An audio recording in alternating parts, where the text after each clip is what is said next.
Welcome to part 4 of the Relaxation for Dogs series.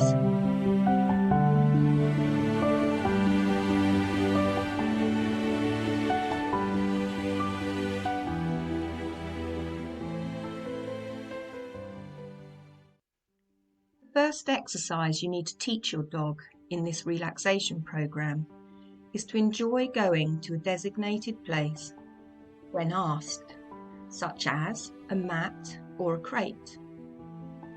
You'll find a link below to the mat training exercise. This will help you to train your dog with a good system for optimal results. Try and practice a few times a day at the same times if possible. This exercise must be built up over time. Just a couple of minutes training here and there will be ideal. Remember, you're working towards relaxation, so calmness is key. Choose a time of day when you'll not be disturbed. Play some quiet, relaxing music, such as classical or meditation music, and be prepared with plenty of treats. So we've got a crate and we have a dog. I'm just going to run through a couple of pointers as to how we can get our dog to go in a crate and feel really happy about it. This is by no means a cage or anything else, it's literally a place of safety. And that's all I'd like people to understand when they're using a crate. It's a place of safety, a bit like we have a bedroom or a lounge or we have a lock on our door. If our dog's in our crate, it means that they can go to a place of safety where no one's going to disturb them. So, I've got a clicker, and this is basically a simple device that you can mark behaviour as you see it happening. So when I want the dog to go in the crate, you'll hear me do a click, which is to indicate to the dog there's a prize on its way, which is a treat, okay? So you'll watch me work with her through various little steps, and I'll speak through each one as I do them. So this is how it can begin. If you've got a crate and it's just open in a space like this one with the door open. Are you ready? Okay, very sweetie, good girl. Very good. So basically we don't want to lure the dog into a crate at all. So it's basically anything to do with the crate, we pay them a sweetie. Okay? Okay, so she's heading towards the crate. She does know this game, so we're just shaping the behaviour of heading towards the crate. So she might go towards it, so I'm just going to prompt her a little bit with my body. If she's there, good girlie. Just throw that over there. So it's not all about getting the dog in there, it's literally about creating the behaviour of going towards the crate. Good girl. Okay, so she's gone in, that's absolutely fine, some dogs do. So I've marked her for doing that. So she's kind of fast-tracked you through those paces of heading to me paying for her, heading towards the crate. So by throwing the treat away from the crate, it basically means that we have an opportunity to mark the dog heading to the crate. She heads towards there, I mark with my clicker, and then I throw the treat away. And that's all that was about. It's quite straightforward, and the dog soon learns, wow, every time I go there, click happens, money in the bank. Retrieve the sweetie over there, run back to the crate, mark and reward. So I'm going to mark her again for being in there. And I'm going to pay the treat to the base of the crate because I sort of want to encourage downward behaviour. Dogs will do the least effort to get a reward. So if she has to keep bending down to receive her reinforcer, chances are the body will eventually go into a down shape in order to not make that effort to get a simple treat. Okay, so I'm not worried about the positioning here at the moment. I'm just building up the reinforcement history of being in there. Okay, good. So she's had 5 treats for being in there, 4 or 5 treats for being in there. I'll give you another one for luck, lost my count. So you'd be doing 5, 10 clicks for being in there.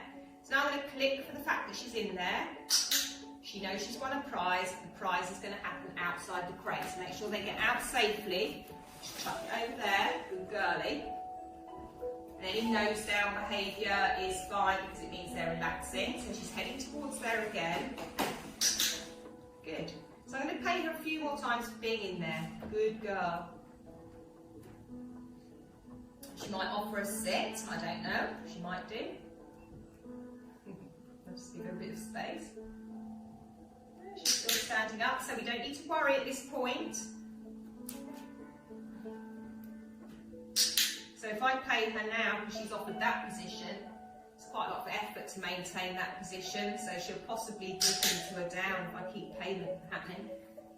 There's 3 treats in that position.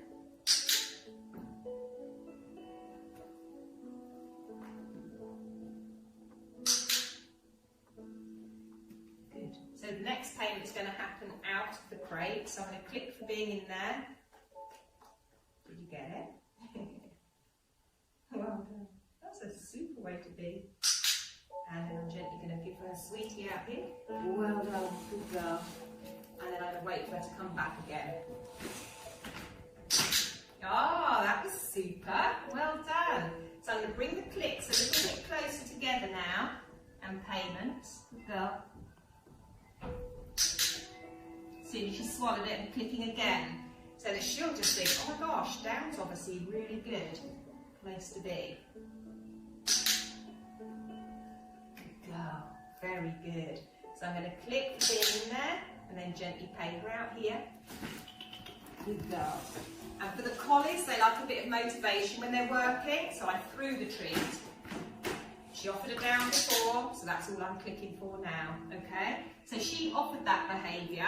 She understood where the cash point was. When I say the cash point, the food was delivered in the down, in the crate. So that's what you're now marking. Good. Good. So you can slightly generalise this. So you're in the kitchen, do a little bit of washing up. And then you go back and you pay your dog for being there. You build up the time over time. They need to see your body here, here, here. And if you've got a mirror, you can spy on them. Make sure they're there.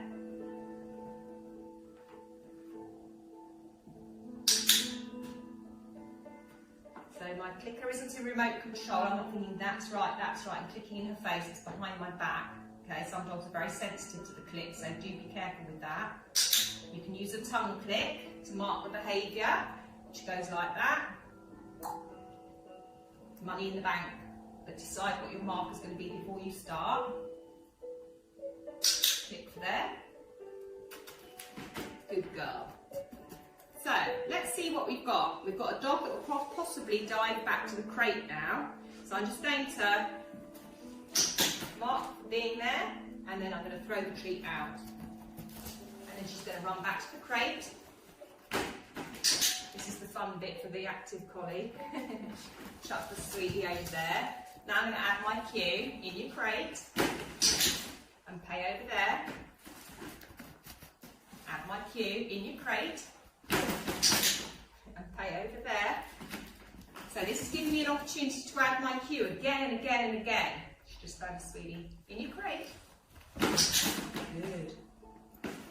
So you're generating behaviour 1 minute. Great. And you're then turning it into, if I do this, this happens. Good girl. Let's let her find that. Good girlie. In your crate. Last one out here. Good. In your crate. Now I'm going to pay her in here. So she'll probably go in the down because she knew before that that's what paid off.